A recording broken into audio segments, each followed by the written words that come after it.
আমার মালিক যে জেলখানা তৈরি কইরা রাখছে ওই জেলখানা দুনিয়ার কোনো জেলখানা না। ওই জেলখানা এত ভয়াবহ। আল্লাহু আল্লাহ। জিবরাইল সালাতু আসসালাম আল্লাহর হাবিবের সঙ্গে দেখা করার জন্য আসলেন। ওই সময় সচরাচর জিবরাইল আমিন আসেন না। আল্লাহ রাসূল সাল্লাল্লাহু আলাইহি ওয়াসাল্লাম জিজ্ঞাসা করলো, ভাই জিবরাইল, এরকম সময় তো আপনি আসেন না, কেন আসলেন? জিবরাইল সালাতু আসসালাম বলেন, মালিক আমাকে বেহেশত এবং জাহান্নাম দেখাইছে। আর বেহেশতের বিবরণ দেওয়ার পরে জাহান্নামের বিবরণ দিতে যাইয়া জিবরাইল আলাইহিস সালাতু ওয়াসসালাম কান্দে। আল্লাহর হাবিব সাল্লাল্লাহু আলাইহি ওয়াসাল্লাম বলেন, ভাই জিবরাইল, আপনি তো আমার মালিকের নৈকট্যের সম্মানিত ফেরেশতা, আপনি কেন কাঁদতেছেন? জিবরাইল সালাতু ওয়াসসালাম বলেন, হে আল্লাহর রাসূল সাল্লাল্লাহু আলাইহি ওয়াসাল্লাম, আখারে ইবলিস তো মাওলার নৈকট্যের সম্মানিত ছিল। ইবলিসের ব্যাপারে আমার মালিকের কি হুকুম হইল? হারুত মারুত তো মাওলার ফেরেশতা ছিল, তাদের ব্যাপারে আমার মালিকের কি হুকুম হইল? আমার তো জানা নাই। আমার ব্যাপারে আমার মালিক কি হুকুম দেবে? এই জন্য আমি কান্দি। এই কথা বলার পর আল্লাহ রাসূল সাল্লাল্লাহু আলাইহি ওয়াসাল্লাম তিনিও কাঁদলেন। আল্লাহ আমাকে আমাদের সবাইকে মাফ কইরা দেন।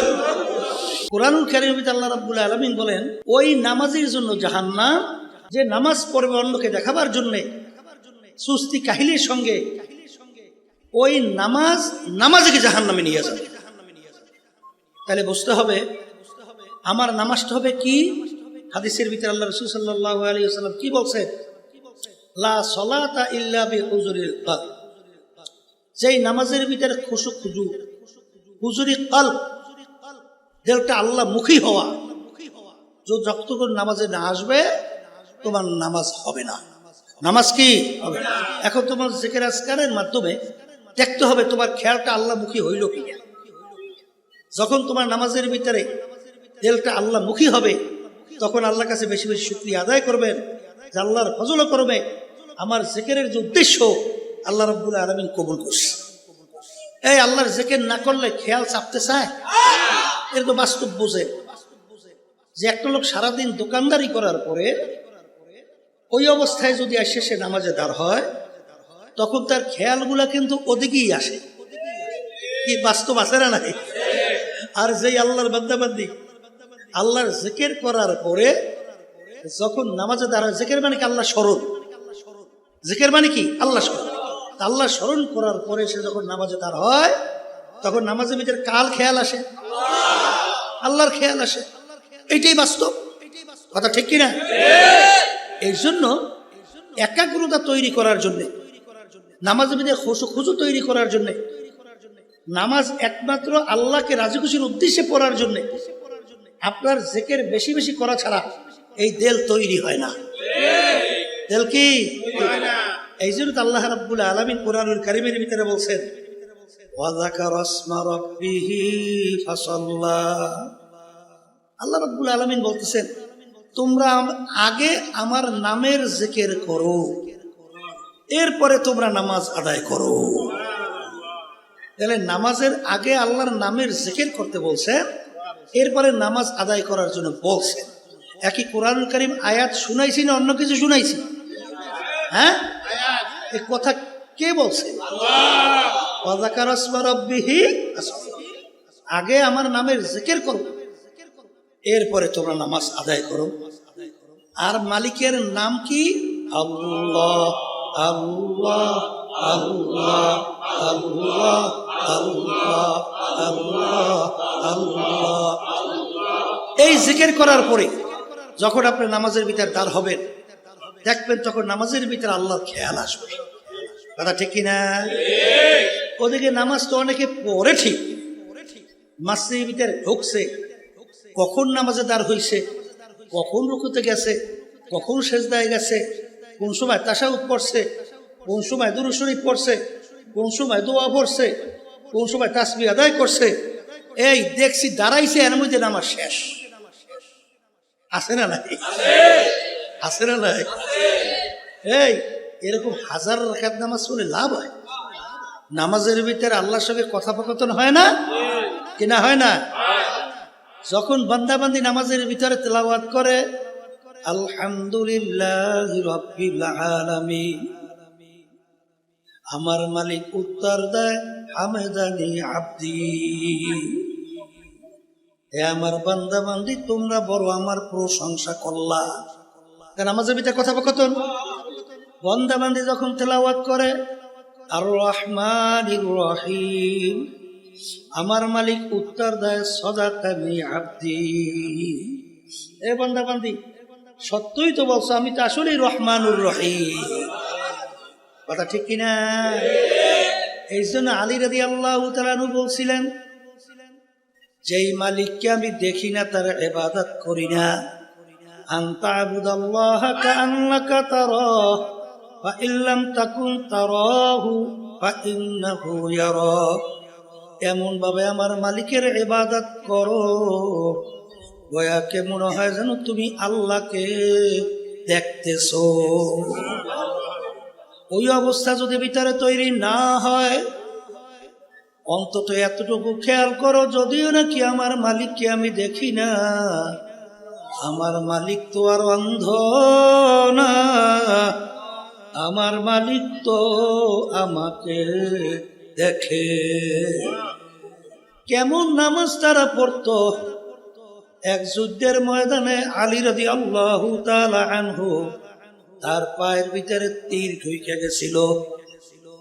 এমন ব্যথা, হাত কাছেও নেওয়া যায় না, জোরে ব্যথায় চিল্লাইয়ে ওঠে। আল্লাহ রাসূল সাল্লাল্লাহু আলাইহি ওয়াসাল্লাম বলেন, আলী যখন নামাজের ভিতর দাঁড় হবে তখন তোমরা তীর খুইলা ফেলাইও। এগুলা কি বোঝার জিনিস না বুঝবার জিনিস? না বুঝাবার জিনিস? একই বুঝাইয়া পারা যায় কোনোদিন সম্ভব? তীর হাত কাছেও নেওয়া যায় না, ব্যথায় চিল্লায়। আল্লাহ রাসূল সাল্লাল্লাহু আলাইহি ওয়াসাল্লাম বলে, আলী যখন নামাজে দাঁড় হবে তখন তীর খুললে ভালো। কি ব্যাপার? আলী রাদিয়াল্লাহু তাআলা নামাজে দাঁড় হইল, তীর ধইরা টানে। আলী রাদিয়াল্লাহু তাআলা কোনো খবর নাই, কোনো খবর নাই। কি নামাজ পড়ছি আর তুমি আর আমি কি নামাজ পড়ি? হ্যাঁ, এই নামাজকে ঠিক করার জন্য তো আল্লাহর জিকির বেশি করা লাগবে। কথা ঠিক না বেটি? আল্লাহর ভয় ভিতরে পয়দা করার জন্য আল্লাহর জিকির বেশি লাগবে। কথা কয় না? যখন বান্দা বান্দী জিকির করে সুবহানাল্লাহ, আলহামদুলিল্লাহ, আল্লাহু আকবার, কি করে কি করে না? লা ইলাহা ইল্লাল্লাহ, কি জিকির করে কি করে না? সুবহানাল্লাহর সময় কি খেয়াল করে? আমি আমার মালিককে ডাকি, আমার মালিক আমার দিকে তাকাইয়া তাকাইয়া আমার ডাকের জবাব দেয়। কি দেয়? জবাব দেয়। এরকম বারবার খেয়ালে জিকির করে, বারবার খেয়ালে জিকির করে, বারবার খেয়ালে জিকির করে। করতে করতে এক সময় যখন আল্লাহর বান্দা বান্দির সামনে কোনো গুনাহ হাজির হয়, যখন গুনার সামনে আইসা যায়, তখন তার ভিতরে খেয়াল আসে, দুনিয়ার কেউ দেখে না, আমার আল্লাহ তো আমাকে দেখে। এই খেয়াল ভিতরে পয়দা করার জন্যই তরিকা, এই খেয়াল ভিতরে তৈরি করার জন্যই আল্লাহর জিকির, এই খেয়াল ভিতরে তৈরি করার জন্যই যত তরিকার ঔষধ। পীর সাহেব হুজুরের কাছে ওই যে মুরিদ হইছে না, হ্যাঁ, সরল সোজা বুকাটাই হুজুর খুব মহব্বত করে। অন্যান্য মুরিদেরা বলে ব্যাপার কি, হুজুর বোকাটাকে এত কেন মহব্বত করে? হ্যাঁ, হুজুরের কানে যখন কথা গেল, হুজুর সব মুরিদদেরকে ডাকছে, তাইকে জ্যান্ত মোরগ বা মুরগি হাতের ভিতরে দেশে ছুরি দিয়া হুকুম দেশে হুজুর এমন জায়গায় মুরগি বা মোরগ জবাই করবে কেউ যেন না দেখে, কেউ যেন দেখে না। এরকম জায়গায় মুরগি মোরগ জবাই করিয়া কেউ দৌড়াইছে পানির নিচে ডুব দিয়ে মুরগি জবাই করছে কেউ দেখে নাই, কেউ ঘরের ভিতরে গোপনে মুরগি জবাই করছে কেউ দেখে নাই, কেউ হয়তো বা পাহাড়ের গর্তে মুরগি জবাই করছে কেউ দেখে নাই।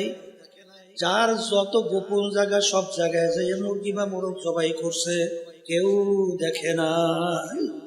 সবাই মুরগি মোরগ জবাই কইরা হাজির, আর বোকা বুড়ি জ্যান্ত মুড়ি মোরগ মুরগি নিয়ে হাজির।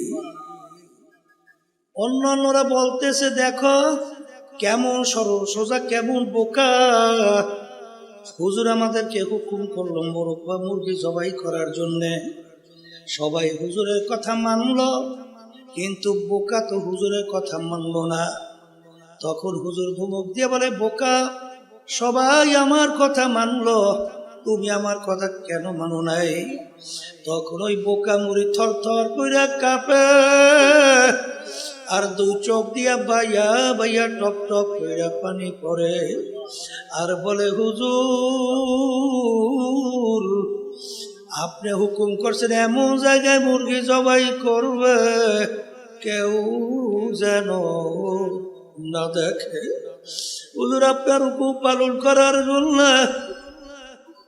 কথার কথা ঠিক মতো ঘুমাতে পারি নাই, ঠিক মতো খাইতেও পারি নাই, ঠিক মতো বিশ্রাম তো দূরের কথা। কিন্তু হুজুর আমি যত গোপন জানা মতে জায়গা গেলাম, গোপন জায়গায় তাকাইয়ে দেখি কেউ দেখে না, কিন্তু তাকাইয়া দেখি আমার মালিক আমার মাসুক আমার মাওলা আমার দিকে চাইয়া আছে। হুজুর আপনি শর্ত লাগাইছেন এমন জায়গায় মুরগি জবাই করবা কেউ দেখে না। হুজুর আপনি তো শর্ত লাগাইছেন কেউ যেন না দেখে। আমি যেখানেই যাই সেদিকে দেখে আল্লাহ চাইয়া আছে, যেদিকে যাই সেদিকে দেখি আমার মালিক চাইয়া আছে। যেদার দেখতা হো মাই তু হি তু হ্যায়, তু হি তু হ্যায়, তু হি তু। যখন নাকি এই কথা মুরিদ বলল তখন ওই হুজুর বলতেছেন হে মুরিদেরা বলছো আমি এই বোকা মুরিদটাকে এত কেন মহব্বত করি? আরে এই জন্যই তো মহব্বত করি।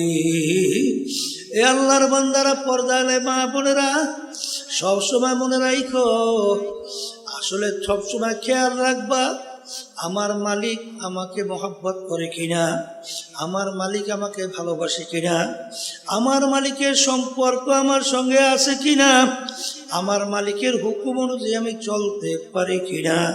কে আমাকে ভালো বলে কে খারাপ বলে কোনো দরকার নাই, আমার মালিক যদি আমাকে ভালো বলে এইটাই আমার দরকার। এইটা সবসময় লক্ষ্য রেখে যদি চলতে পারো আল্লাহর ফজল করবে, দেখবা আল্লাহর ফজলের তরিকার নেয়ামত অল্প সময়ের ভিতরে আল্লাহ দান করবে। আর যদি তরিকাকে পুঁজি বানাও আর আল্লাহ মাফ করো, যদি এই তরিকার ঔষধ পালন করার পরে বিভিন্ন দুনিয়ার কোনো খেয়াল চাপাও, সবসময় মনে রাখো মান কানা ইউরিদু হারসাদ দুনিয়া নুতিহি মিনহা।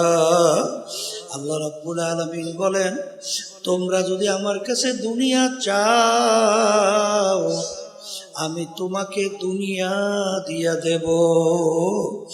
আমালাহু ফিল আখিরাতি মিন খালাক, যে কিয়ামতের ময়দানে আর তুমি আমার কাছে কিছু পাবা না। কিয়ামতের ময়দানে হাদিসের ভিতরে আসছে আল্লাহ রাব্বুল আলামিন সর্বপ্রথম শহীদদেরকে প্রশ্ন করবেন তুমি আমার কাছে কি নিয়ে আসছো? শহীদ বলবে মালিক তোমার দ্বীনকে বলন্দ করার জন্য জিহাদ করতে করতে শাহাদাতের দরজা নিয়ে আসছি। ইন্নাল্লাহা লা ইয়ানজুরু ইলা সুওয়ারিকুম ওয়া আ'মালিকুম ওয়ালাকিন ইয়ানজুরু ইলা নিয়াতিকুম ওয়া কুলুবিকুম আও কামা ক্বালা আলাইহিস সালাতু ওয়াস সালাম। আল্লাহ রাসূল সাল্লাল্লাহু আলাইহি ওয়াসাল্লাম বলেন, আমি শুধু বান্দাবান্দির বাহ্যিক আমলের দিকে তাকাইয়া থাকি না, আমি বান্দাবান্দির দিলের দিকে তাকাইয়া থাকি। ওর এই কাজটার উদ্দেশ্য কি? আরে তুমি যে উদ্দেশ্য যুদ্ধ করছো, তোমার অন্তর্জাত সম্পর্কে আমি জানি। তোমাকে মানুষ যোদ্ধা বলবে, তুমি যদি বিজয় লাভ করতে পারতা তাইলে তোমার তো বীর বলবে, খেতাব দেব, মুক্তবক সবক। আহারে হয়তোবা গনিমাতের মাল তুমি পাবা। আহারে বিভিন্ন ধরনের বিভিন্ন কাজই বলবে, আরে এটা তোমার দুনিয়া পাওয়া হয়ে গেছে, আমার কাছে আর কিছু পাবা না। ও ফেরেশতারা ফাগুল্লু, ওদেরকে বান্ধা মিওয়ারাইহিম জাহান্নাম, এরপরে ওদেরকে ফিকা ফিকা জাহান্নামের ভিতরে ফেলা। আল্লাহ আমাকে আমাদের সবাইকে মাফ কইরা দেয়। এই জন্য বাজান সবসময় মালিকের কাছে দোয়া করা লাগবে। রব্বানা লা তুযিগ কুলুবানা বা'দা ইয হাদাইতানা ওয়া হাব লানা মিন লাদুনকা রাহমা রাহমা। আল্লাহ আল্লাহ মালিক, রব্বানা লা তুযিগ কুলুবানা বা'দা ইয হাদাইতানা ওয়া হাব লানা মিন লাদুনকা রাহমা। মালিক ইন্নাকা লা তুখলিফুল, রব্বানা লা তুখলিফ ইন্নাকা আনতাল ওয়াহ্হাব। মালিক তুমি আমাকে হেদায়েত নসিব করার পরে, দ্বীনের সহি বুঝ দান করার পরে দয়া মায়া করে তুমি আমাকে গোমরাহ কইরো না। এই জন্য সবসময় মাওলার কাছে দোয়া করা লাগবে। আল্লাহর ওলিদের ইতিহাস পড়লে দেখবেন সবসময় মালিকের কাছে দোয়া করতো। তাআত ফি কিতাআত হামজাতু ইয়ামানাত ওয়া ইজাবাত হামজাতু। আমার দয়ার মালিক, তুমি যদি আমার দয়ার নজরে, রহমতের নজরে না তাকাও, মালিক আমার কোনো উপায় নাই। তুমি যদি টাইম দিয়ে তোমার কুদরতি কোলের ভিতরে জায়গা না দাও, মালিক আমার কোনো উপায় নাই। ইমাম গাজ্জালী রহমাতুল্লাহি আলাইহি লেখেন, বান্দা বান্দির ভিতরে মালিকের মধ্যে 500 বছরের রাস্তা আল্লাহ পর্দা আছে। 70,000 ভিতরে নূরের পর্দা। এক পর্দা পার হইতে 500 বছরের মতো সময় লাগবে। কেউ কোনোদিন আল্লাহ পর্যন্ত পৌঁছার সম্ভব না। কিন্তু যেই আল্লাহর বান্দা বান্দির প্রতি আমার মালিকের রহমতের নজর আইসা যায়, মুহূর্তের ভিতরে বান্দা বান্দি 70,000 নূরের পর্দা পার হইয়া আমার মালিকের সঙ্গে বান্দাবাদী সম্পর্ক তৈরি হয়। এই জন্য আমার বাজানদেরকে বলবো, পর্দার আড়ালের মা বোনেরা শুনতেছেন, কুল্লু নাফসিন যায়িকাতুল মাউত। বাজান প্রত্যেকটা জানদার একদিন না একদিন তার মৌতের শরাব পান করা লাগবে। ওয়ালাউ কুনতুম ফি বুরুজিম মুশাইয়াদা, শক্ত পাথরের পাহাড় কাইটা লুকাইলো সেখানে মালাকুল মউত আজিম। মরণ যেহেতু লাগবে বাজান, মামলা কিন্তু দুইটা। একটা হলো আখিরাতের মামলা, আর একটা হলো দুনিয়ার মামলা।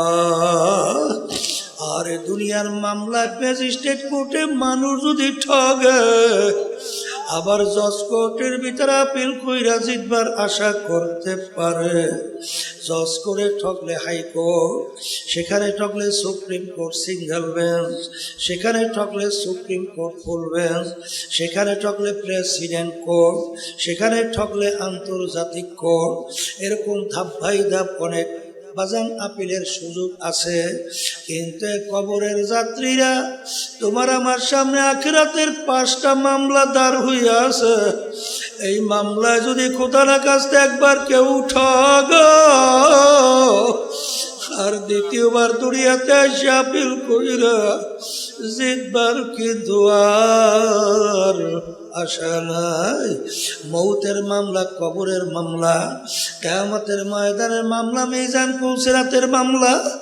বাজান আল্লাহু আকবার। আজকে দুনিয়ার মামলায় মানুষ পড়লে মামলা জেতার জন্যে, মামলা থেকে পরিত্রাণ পাওয়ার জন্যে উকিলের কাছে দৌড়ায়। বাজান কত টাকা পয়সা খরচ, এরপরে কষ্টের কোনো শেষ নাই। এরপরে দেখবা অনেক সময় মামলায় যদি জেল হওয়ার সম্ভাবনা থাকে, তার চেহারা কালো, ঠিক মতো খাওয়াও নাই, ঠিক মতো ঘুমও নাই, ঠিক মতো বিশ্রামও নাই। যদি জিজ্ঞাসা করে ব্যাপার কি, আপনার মুখ এত কেন মলিন? কলে শোনো নাই, আমি মামলায় পড়ছি শুনছি। কলে তাহলে এত অস্থির কেন? কলে জেল হওয়ার সম্ভাবনা। তখন যদি বলো জেল হইলে কি হয়, জেলের ভিতরে খাইতেও দেয়, শুইতেও দেয়, আহারে আর কোনো অসুবিধা তো তেমন নাই, তাহলে জেলের কথা শুই না কেন এত ভয়? বলে ভাই সব ঠিক আছে, কিন্তু স্বাধীনভাবে চলা যায় না, এই জন্য অস্থির চিন্তায়।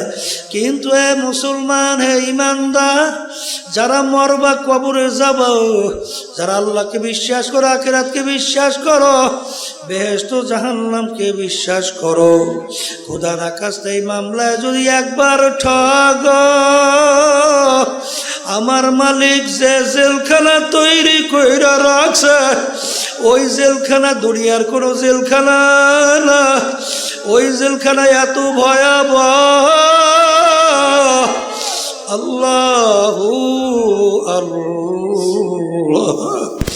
জিবরাইল সালাতু ওয়াস সালাম আল্লাহর হাবিবের সঙ্গে দেখা করার পরে আসলেন, দেখা করার জন্য আসলেন। ওই সময় সচরাচর জিবরাইল আমিন আসেন না। আল্লাহ রাসূল সাল্লাল্লাহু আলাইহি ওয়াসাল্লাম জিজ্ঞাসা করলো, ভাই জিবরাইল, এরকম সময় তো আপনি আসেন না, কেন আসলেন? জিবরাইল সালাতু ওয়াস সালাম বলেন, মালিক আমাকে বেহেশত এবং জাহান্নাম দেখাইছে, আর বেহেশতের বিবরণ দেওয়ার পরে জাহান্নামের বিবরণ দিতে যাইয়া জিবরাইল আলাইহিস সালাতু ওয়াস সালাম কান্দে। আল্লাহর হাবিব সাল্লাল্লাহু আলাইহি ওয়াসাল্লাম বলেন, ভাই জিবরাইল, আপনি তো আমার মালিকের নৈকট্যের সম্মানিত ফেরেশতা, আপনি কেন কাঁদতেছেন? জিবরাইল সালাতু ওয়াস সালাম বলেন, হে আল্লাহর রাসূল সাল্লাল্লাহু আলাইহি ওয়াসাল্লাম, আখারে ইবলিস তো মাওলার নৈকট্যের সম্মানিত ছিল, ইবলিসের ব্যাপারে আমার মালিকের কি হুকুম হইল? হারুত মারুত তো মাওলার ফেরেশতা ছিল, তাদের ব্যাপারে আমার মালিকের কি হুকুম হইল? আমার তো জানা নাই, আমার ব্যাপারে আমার মালিক কি হুকুম দেবে, এই জন্য আমি কান্দি। এই কথা বলার পর আল্লাহ রাসূল সাল্লাল্লাহু আলাইহি ওয়াসাল্লাম তিনিও কান্দেন। আল্লাহ আমাকে, আমাদের সবাইকে মাফ কইরা দেন। আল্লাহ রাসূল সাল্লাল্লাহু আলাইহি ওয়াসাল্লাম তিনি অল্প বয়সে তার দাড়ি মোবারক পাইকে গেল, পিঠ মোবারক গুজা হয়ে গেল। সাহাবায়ে কেরাম বলে, আল্লাহর রাসূল এত অল্প বয়সে আপনার দাড়ি মোবারক কেন পাকলো, পিঠ মোবারক আপনার কেন গুজা হইল? আল্লাহ রাসূল সাল্লাল্লাহু আলাইহি ওয়াসাল্লাম বলে, এ আমার সাহাবারা, আল্লাহ কথার কথা, আমি রাসূল যা দেখি তোমরা তো দেখো না, আমি রাসূল যা জানি তোমরা তো জানো না। আখেরে আমার মালিক কোরআনুল কারীমের মধ্যে বেনমাজি যারা 5 ওয়াক্ত ঠিক মতো নামাজ পড়ে না, যারা রমজান মাসের আল্লাহর হুকুম ফরজ রোজা ঠিক মতো রাখে না, যাদের উপরে ধনী হওয়ার পরে হজ যাকাত আদায় করে না, যারা আল্লাহর হুকুম পর্দা ফরজ ঠিক মতো পালন করে না, যারা ঠিক মতো হারাম হালাল তমিজ করে খায় না, চলে না, তাদের ব্যাপারে আমার মালিক যে আযাব ও গজব বাজে জাহান্নাম বানায় রাখছে, ওই 1 সেকেন্ডের আযাব সহ্য করার শক্তি দুনিয়ার কোন মানুষের না। আল্লাহ আল্লাহ। জিবরাইল সাল্লাল্লাহু আলাইহি ওয়াসাল্লাম যাওয়ার পরে আল্লাহ নবী সাল্লাল্লাহু আলাইহি ওয়াসাল্লাম মসজিদে নববীর ভিতরে যখন ঢুকলেন, দুই কাতাকে একদল সাহাবায়ে কেরাম আনসারী তারা বসে বসে আনন্দ ফুর্তি করে। আল্লাহর হাবিব বলে, তোমরা কি মৃত্যুর কথা ভুইলা গেছো? তোমরা কি মৌতের কথা ভুইলা গেছো? এইমাত্র আমার কাছে জিবরাইল আমিন আসছে, যে জাহান্নামের বিবরণ আমাকে শুনাইছে। ওই 1 সেকেন্ডের আযাব সহ্য করার শক্তি কারো নাই। তোমরা যদি জানতা, শুনতা, দেখতা, দুনিয়ার কোনো সংসার আদি বিবাহ সাথে কিছুই করতে পারতে না, দুনিয়ার কোনো কাজকর্ম করতে পারতে না, আরে কাকু সঙ্গে সঙ্গ দিতে পারতে না, সব ফালাইয়া জঙ্গলবাসী হইয়া যাইতা। আল্লাহ রাব্বি যখন সাহাবায়ে কেরামদেরকে ভয় দেখায়, আল্লাহ রাব্বুল আলামিন বলেন, আমার হাবিব আপনাকে তো আমার বান্দা বান্দীদেরকে শুধু ভয় দেখাবার জন্যই পাঠাই নাই, আপনাকে আমি পাঠাইছি বাশীর ওয়া নাযীর, ভয়ও দেখাইবে, আবার বেহেশতের সুসংবাদও দান করবে, সুসংবাদও দিবেন, ভয়ও দেখাবেন। আপনি আমার বান্দাদেরকে কেন ভয় দেখান? শুধু এই যে আমার বাজানদেরকে বলবো, পইরা দেখো ইতিহাস। এরপর থেকে আল্লাহ রাসূল সাল্লাল্লাহু আলাইহি ওয়াসাল্লাম যতদিন দুনিয়াতে বাইচা ছিল, একবারও জোরে মুখ কইরা কথা, জোরে শব্দ কইরা আর জীবনে একবারও হাসে না। বাজার আসলে আল্লাহু আকবার, সাহাবায়ে কেরামদের ঈমান কেমন ছিল, তোমার আমার বিশ্বাসটা কেমন? তা মরণ যেহেতু লাগবে, মরার পরে কিন্তু দল দুইটা ছাড়া হবে না, ফারিকুন ফিল জান্নাতি ওয়া ফারিকুন ফিস সাঈর। কারা জান্নাতে যাবে, কারা জাহান্নামে যাবে। আমার মালিক কিন্তু তার রাসূলকে পাঠাইছেন, ওমা আরসালনাকা ইল্লা রাহমাতাল লিল আলামিন। দুনিয়াতে শান্তি, আখিরাতে মুক্তি। বাজার এই শান্তির দূত হিসেবে পাঠাইছেন। একটু পরীক্ষা কইরা দেখো, যারা দুনিয়ার মধ্যে আল্লাহ রাব্বি সাল্লাল্লাহু আলাইহি ওয়াসাল্লামের নীতি আদর্শ অনুযায়ী ব্যবসা করো, সংসারাদি করো, রাজনীতি করো, অন্যান্য কাজকর্ম করো, দেখবা তার ভিতরে মালিক এমন শান্তি রাখছে। আরে দুনিয়াদার যারা আল্লাহর হুকুম নবীর তরিকা অনুযায়ী দুনিয়ার কার্যক্রম চালায় না, যত বড় সম্পদের মালিক হোক, ওদের অন্তরও কিন্তু ওই শান্তি আল্লাহ দেয় না। আমার বাজানদেরকে বলবো, আর যদি আল্লাহর হুকুম নবীর তরিকা অনুযায়ী যেই নীতি আদর্শ নিয়ে আল্লাহর হাবিব আসছে, এইটা যদি ঠিক মতো মানতে পারো, আখিরাতে আল্লাহ রাব্বুল আলামিন এমন সম্মানিত করে উঠাবে, ফারিকুন ফিল জান্নাহ। আল্লাহ রাব্বুল আলামিন তোমাকে আমাকে তার মেহমানখানা বেহেশতে জায়গা দান করবে। এই জন্য আমার ভাইদেরকে বলবো, এই যে তরিকা পর্দারে মা বোনরা যারা শুনতেছেন, বাজান দুনিয়া সম্পর্কে মাঝে মাঝে মোরাকাবা করো। হে বড় লোক আমার বাবারা, হে ধনী আমার বাবারা, হে ক্ষমতা সম্পন্ন আমার বাবারা, হে বড় বড় শিক্ষিত আমার বাবারা, হে বিভিন্ন কায়দায় আমার মা বোনেরা, ভালো করে মনকে বুঝাও। তারপর দুনিয়ার থেকে বিদায় নিয়ে কবরে রওনা করো, কারণ দুনিয়ার জিন্দেগি একটাই, দ্বিতীয়বার আর ফেরত আসা যাইবে না। আমার দাদাজান রহমাতুল্লাহর কথা শুনছিলাম, একটি সি ওই সময় তাদেরকে বলতো কালেক্টর। দাদাজান ডাক দিয়ে বলে, কালেক্টর আপনারা কি মশারি টাঙ্গা? বলে, হুজুর আমরা মশারি টাঙ্গাই। কেন? বলে, হুজুর মশায় কামড়ায়। দাদাজান বলছিলেন, কালেক্টর তোমাদেরকে বিভিন্ন পাহারাদাররা বন্দুক নিয়ে পাহারা দেয়, আরে ওই বন্দুক কি মশায় ভয় পায় না? তখন কালেক্টর বলে, হুজুর বন্দুক মশায় ভয় পায় না। তখন দাদাজান বলছিলেন, কালেক্টর রে, আজকে দুনিয়ায় তোমার সাধারণ একটা মশা তোমার বন্দুককে ভয় পায় না, আর তুমি যদি আল্লাহর হুকুম না মাইনা রসুলের তরিকা অনুযায়ী না চইলা তুমি যদি না ফারমান হইয়া মাওলার কবরে যাও, ওই কবরে 99 সাপ তোমাকে ভয় করবে। এরকম কি গ্যারান্টি তোমার আছে? কালেক্টর সোজা হইয়া তারপর মাওলার কবরে রওনা করো।